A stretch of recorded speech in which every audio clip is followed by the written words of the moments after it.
call to worship this morning is adapted from Howard Thurman. I confess my own inner confusion as I look out upon the world. There's food for all, many are hungry. There are clothes enough for all, many are in rags. There is room enough for all, many are crowded. There are none who want war, preparations for conflict abound. Let thy light burn in me that I may from this moment on take effective steps within my own powers to live up to the light and courageously pay for the kind of world I so deeply desire. The reading for our chalice lighting this morning was written by Orlando Brugnolia. Flame, friend of our most ancient ancestors, we kindle you now to make you visible in this time. Yet in truth, you burn always in the unique worth of each person, in the imagination, in the turning of the heart to sorrow or joy, in the call to hope, and in the call to justice. Burn bright before us, burn bright within us.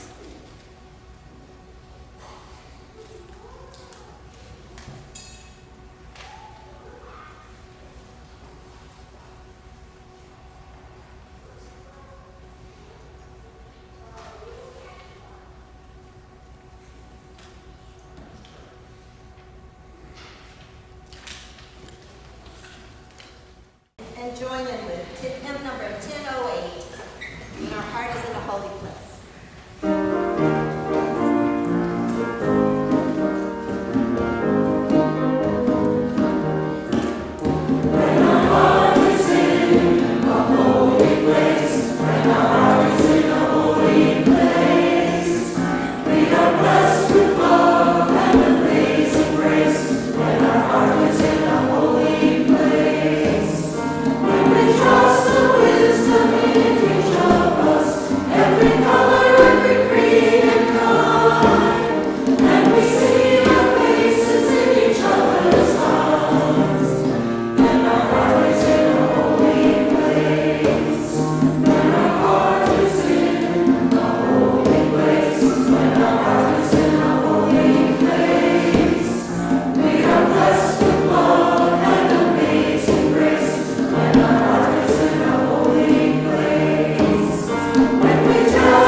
Please remain standing as we recite our covenant together. We unite to strengthen the bonds of kinship among all persons, to promote human dignity, and to increase reverence for life's creating, sustaining, and transforming power through worship, study, and service. Good morning. My name is Marta K. Shanae. I use she and her pronouns, and I am the REM, or Religious Exploration Manager, here at Countryside Church. At this time, I would like to call the young and the young at heart up to the front for a message for all ages. While they're walking up, I would like to say a special thank you to all of the youth of our church who have completed their RE survey to let me know how they feel about our program and what they would like to see for next year.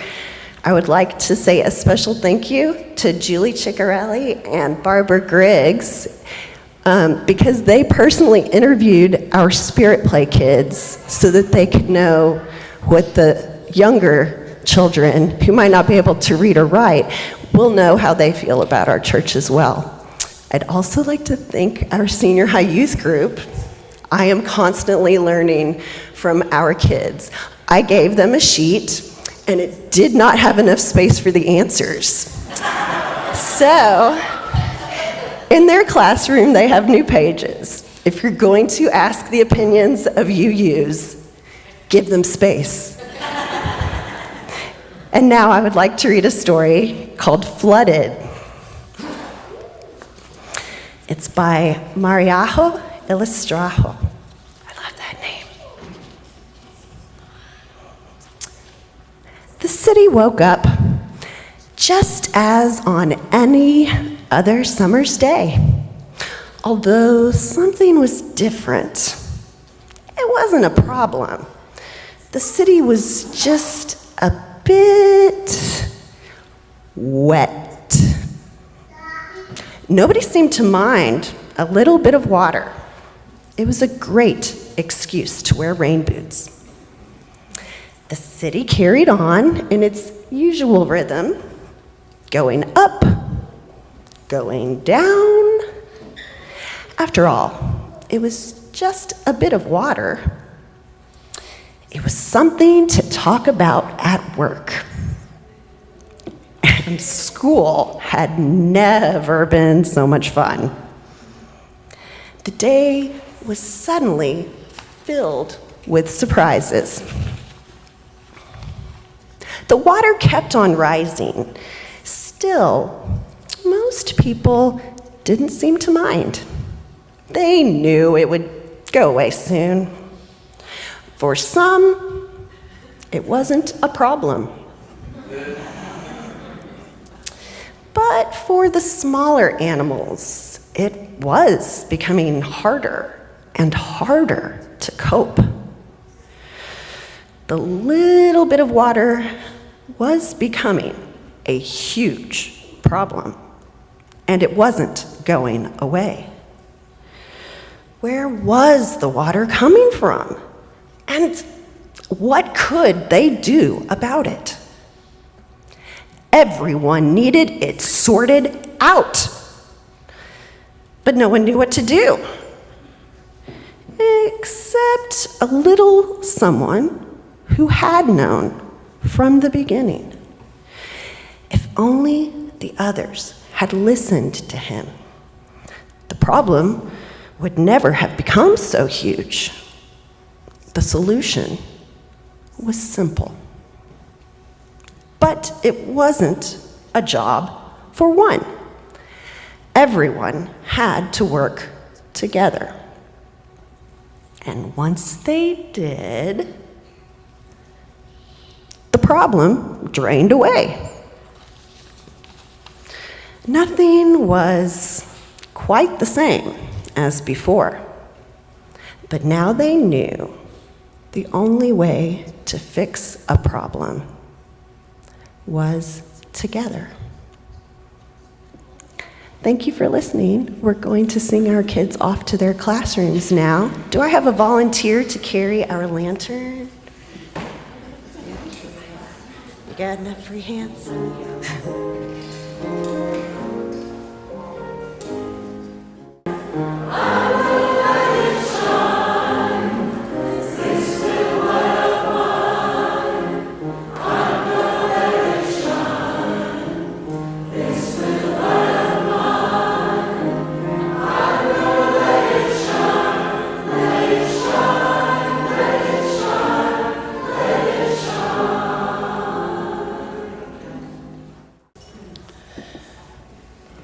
So if you'll join me in the spirit of meditation and prayer.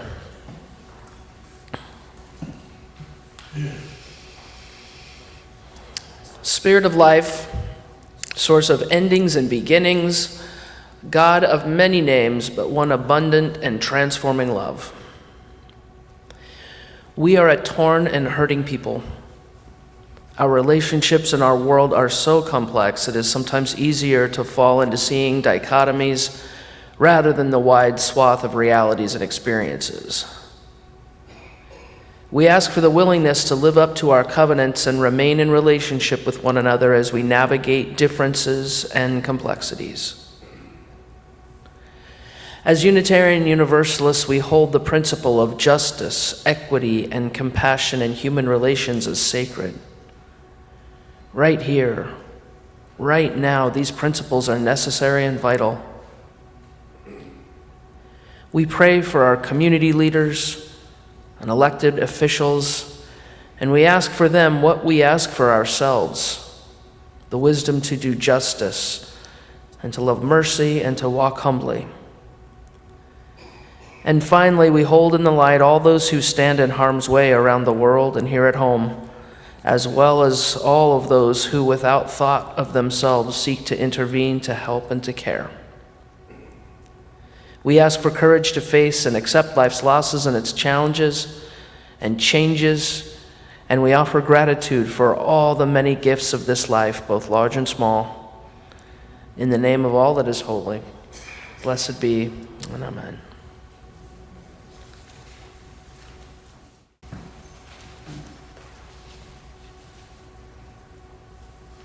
I am, you are me. That's what I said. I am, you are me. Don't you see? I am, you are me. That's what I said. I am, you are me. Don't you see? I am, you are me. That's what I said. I am, you are me. Don't you see? I'm over here, and you're over there. That's what I said. There's something between us that's greater than ever. Don't you see? I'm over here, and you're over there. That's what I said. There's something between us that's greater than ever. Don't you see? Say, the confusion. It's not hard to dare. That's what I said. Something between us that's greater. Say, the confusion, it's not hard to dare. That's what I say. Something between us, as we and don't you see? Say, the confusion, it's not hard to dare. It's something between us, as we and don't you see? Say, the confusion.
The reading this morning is from Why We Can't Wait by Reverend Dr. Martin Luther King Jr.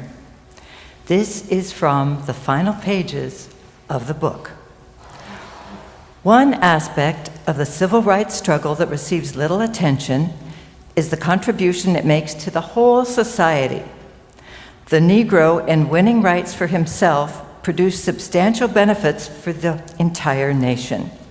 Just as a doctor will occasionally reopen a wound because a dangerous infection hovers beneath the half-healed surface, the revolution for human rights is opening up unhealthy areas in American life and permitting a new and wholesome healing to take place. Eventually, the civil rights movement will have contributed infinitely more to the nation than the eradication of racial injustice.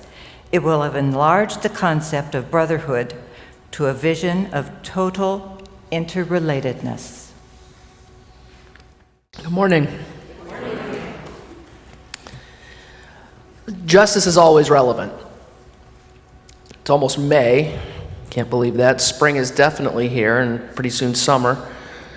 Often sermons on justice come during Martin Luther King weekend.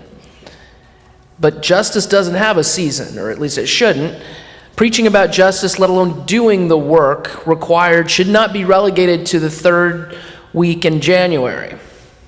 Justice should be the foundation upon which we build, interpersonally, organizationally, politically, theologically. So what do I have to contribute? I'm not a scholar. In fact, I was taught a whitewashed version of Martin Luther King. And this is actually where I want to start, because King's legacy is always being whitewashed, turned into be nice to each other. In January, actually this year, my kids' school, they had a random act of kindness day. And there's nothing wrong with that. That's a nice thing, right? This email is what came from the teachers. My youngest kid. Dr. Martin Luther King Jr. is known for spreading the word of peace and kindness for all people.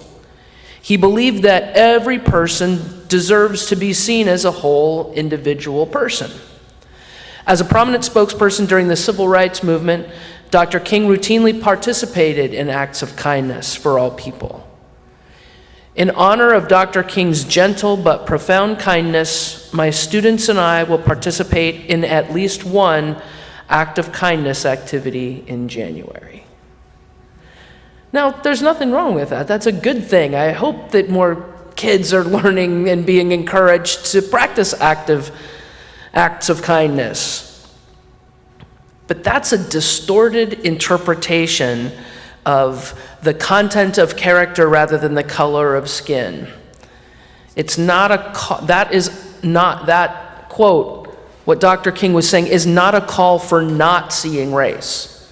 It is not a call for being colorblind. And so I want to spend some time this morning with the actual radical king, the one J. Edgar Hoover called the most dangerous man in America. The man who put his reputation, his life, his family's lives on the line to demand justice for his people.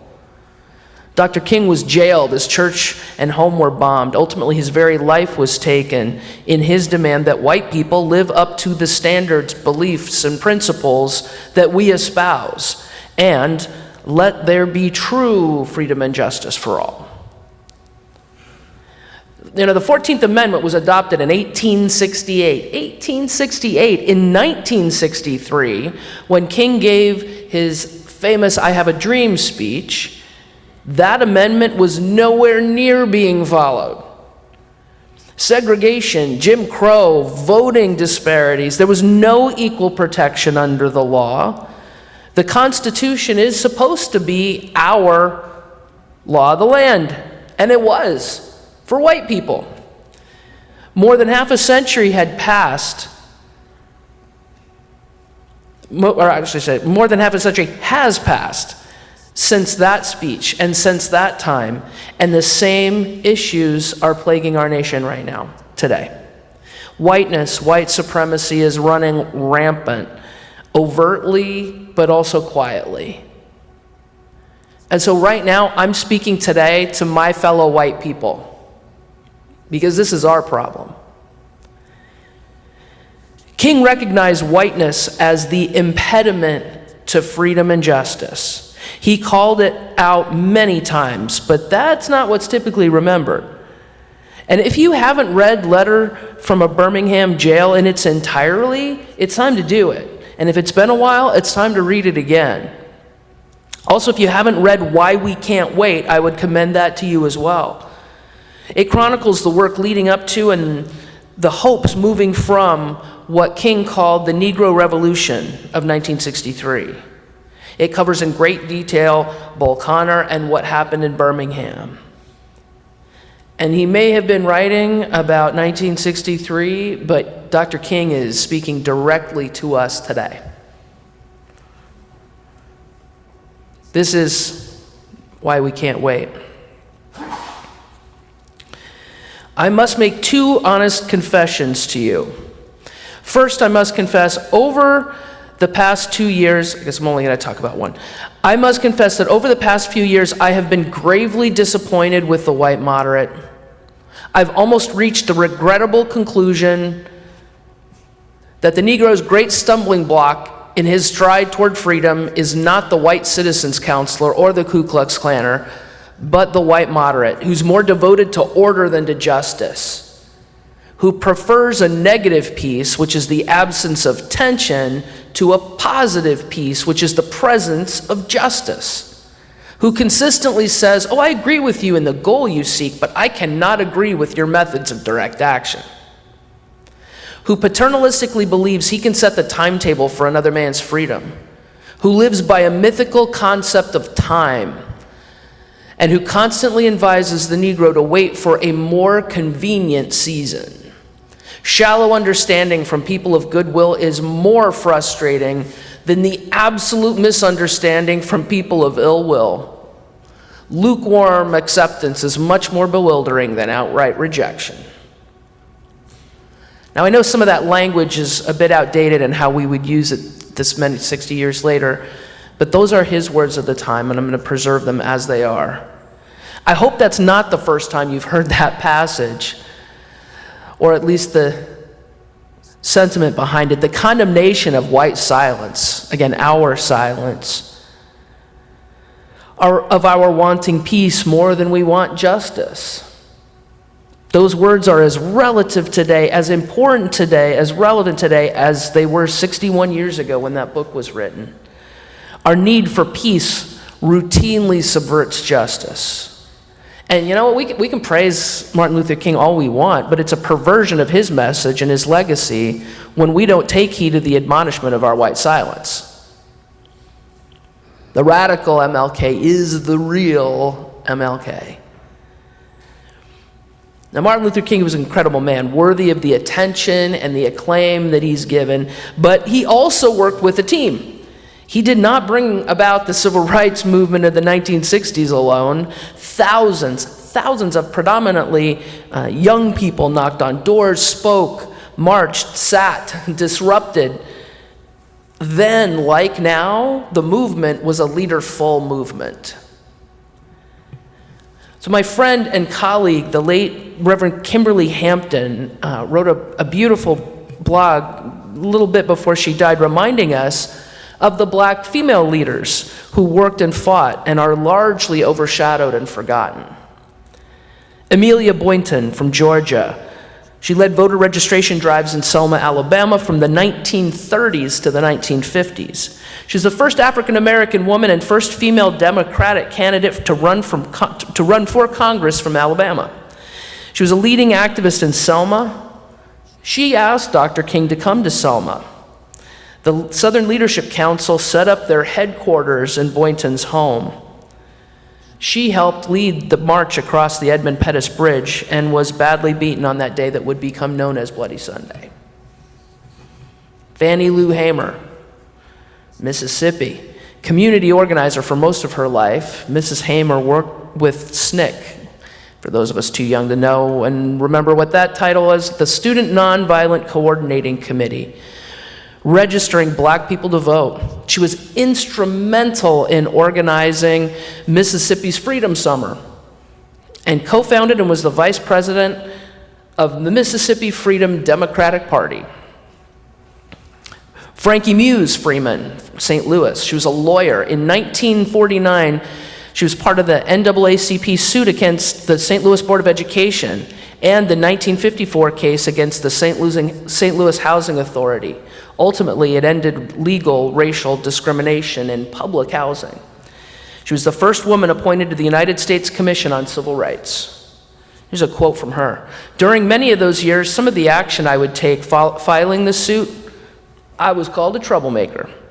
But we have an obligation to speak up, to speak out, and take whatever action is appropriate in positive, effective, meaningful ways. We have to take a stand. We have a duty. Coretta Scott King, activist in her own right. Before she met Martin, and her activism continued well after. She was a peace activist in her student days at Antioch College, fought for full employment and equal economic opportunities. She fought for peace, for LGBT causes, racial justice, women's and children's rights, health care, educational opportunities, nuclear disarmament, and environmental justice. Now, those are few of the women leaders. I'm also going to lift up Bayard Rustin, organizer starting as a youth in the early 1940s. He was gay. He was a key advisor to King and the architect of the 1963 March on Washington for Jobs and Freedom. You know, it's tempting to yearn for a person, for a figurehead, a leader, the leader. But that's not actually the way it was then, and it's certainly not the way it is now. Today's movements for justice are also leaderful movements. The resistance to police brutality that happened across the nation these last, coming up on 10 years, started just south of here in Ferguson, Missouri. The success of the Women's March and Standing Rock, multiple, countless, really, protest movements since then would not be what they are without Ferguson. Those young people mourning the murder of their friend, refusing to go home, that is how that started. They refused to be cowed. They demanded justice. They were fueled by love. Love of their friend Mike, love of their friends and families, love of their community, and that love, that caught spark. That spark caught fire, and our nation is different because of it. Our nation's better because of it. Our future is hopeful because of it. And if we're going to remember and admire Martin Luther King for who he really was, a radical, the most dangerous man in America, if we're going to remember and admire Fannie Lou Hamer, Frankie Muse Freeman, Amelia Boynton, Bayard Rustin, Coretta Scott King for the work they did demanding justice, then we also need to remember and admire today's leaders of movements for justice and equality. Just a few of the names: Kayla Reed, Brittany Packnett, Bree Newsom Bass, J. Marie Hill, Rasheen Aldridge, Kathy Mama Cat Daniels, Mariam Kaba, Red Fawn Fallis. Now is the time. We have to continue to give credit where credit is due. If you don't know those names, Google's pretty easy. Within our own denomination, the movement is also alive and well. Black Lives of Unitarian Universalists is leading us to live in to our principles, our theology, and truly be the faith and the faith tradition that we claim to be. More names if you're not familiar. Get to know them, watch for them. Lena K. Gardner, Dr. Takia Amin, Reverend Michael Slack, Reverend Kimberly Quinn Johnson, Natasha Walker, and the late Reverend Kimberly Hampton and Matthew P. Taylor. Those are just a few. All right, so what should we be doing other than recognizing names and thinking about this? Well, for sure, we need to support the individuals and organizations that are leading the way. All UUs should be joining with the Black Lives of UU and DRUM, diverse and revolutionary UU multicultural ministries in their call for UU congregations and the UUA to connect with, add, live into the 8th principle. If you're not familiar with the 8th principle, this is how it reads. We, the member congregations of the Unitarian Universalist Association, covenant to affirm and promote journeying toward spiritual wholeness by working to build a diverse, multicultural, beloved community by our actions that accountably dismantle racism and other oppressions in ourselves and in our institutions. Now, work on Article 2 does not erase this important work. The principles are theological statements, theological commitments that undergird the work that documents that run our polity, like articles and bylaws. Those are still and continue to be theological commitments that we make. The theological commitment to the 8th principle does not change regardless of the Article 2 work. In fact, it's emboldened by it. With the Article 2 work, love is at the center. That's the place we move from. That's the place we engage from. Keep doing the work that you've started doing here, congregationally, personally, particularly for those of us who are white. We have to keep doing the work we've started to dismantle white supremacy. We got to keep talking about it, keep taking small actions in our lives, inside, outside the congregation. Don't have to start really anything new. There are plenty of groups out there doing the work, have been doing the work that we can join. Join with folks who have been doing the boots on the ground work, that stuff to dismantle systems of oppression locally, places like the school system, public transportation. Look around. There's a lot of groups doing a lot of work right here, right where you are. Join them, because you can make a difference locally by supporting the work that's being led. Now is the time for us to dig deep, to go beyond the shallow understanding that King talks about. Listen to his admonition from that Birmingham jail. Because it's going to take more than random acts of kindness to break out of the mold of white supremacy and the mold of the white moderate. Now, there's no way here in 2024 that I can't preach and not talk about the public surge of white nationalism that has become more emboldened since January 6th, 2021. And again, for us white people, it's actually easy to look at a group of obvious white nationalists, white supremacists, and just point at that and say, well, that's racism. That's not me. I'm not a racist. See, I'm not like them. And that may be true. We may not be. You may not be just like them. But the thing is, here, we're kin. Those are our cousins. Those are our neighbors.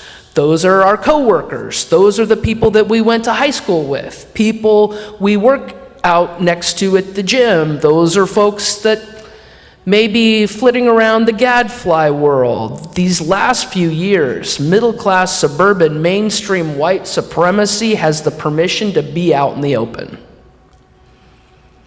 White supremacy has never solely been the product of white poverty-stricken ignorance.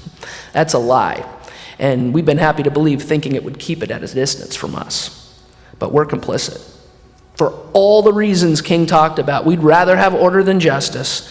We don't want to be uncomfortable or make anybody else uncomfortable by doing the work of facing and rooting out that white supremacy that is part of us, that is part of our communities, that's part of this community because it's part of all of these communities. For those of us who are white, we have to fight against this racism, and we have to do it every day. We have to do it in this room, right here in this congregation. It's not enough to have had UU ministers and lay people march in Selma 59 years ago. The lives of James Reeb and Viola Louizu do not absolve us from our responsibilities today. Our work is not done as individuals or even as a larger community. We can't wait. Don't wait. Now is the time to listen to the call of that true Martin Luther King, the radical king. Now is the time to follow the leadership in BIPOC communities, the Black, Indigenous, people of color communities, women, queers, trans people. Now is the time to stop contemplating and start considering. Instead, now is the time to do the inside work and the outside work, the engagement. Now is the time to be extremists, remembering at the center, we are extremists for love. Amen and blessed be.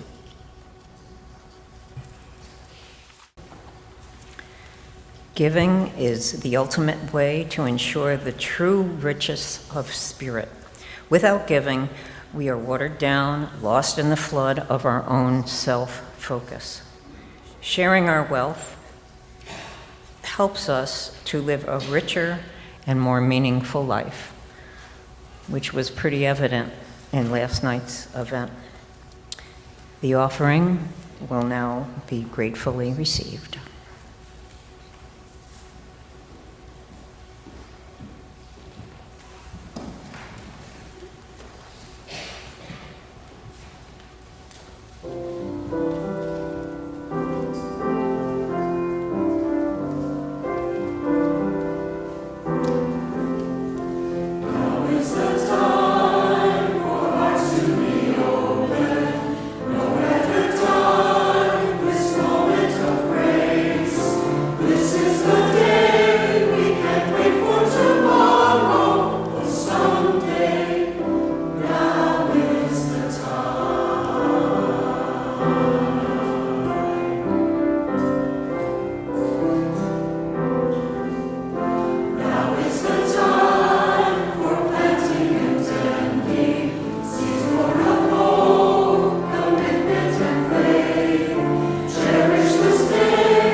And now stand if you are willing and able, and let us join our voices together in hymn number 1028, The Fire of Commitment.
the benediction. Thank you to choir, musicians, music.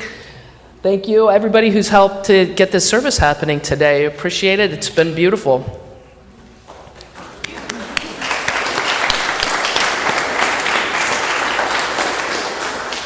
So our benediction today is words from Maya Angelou.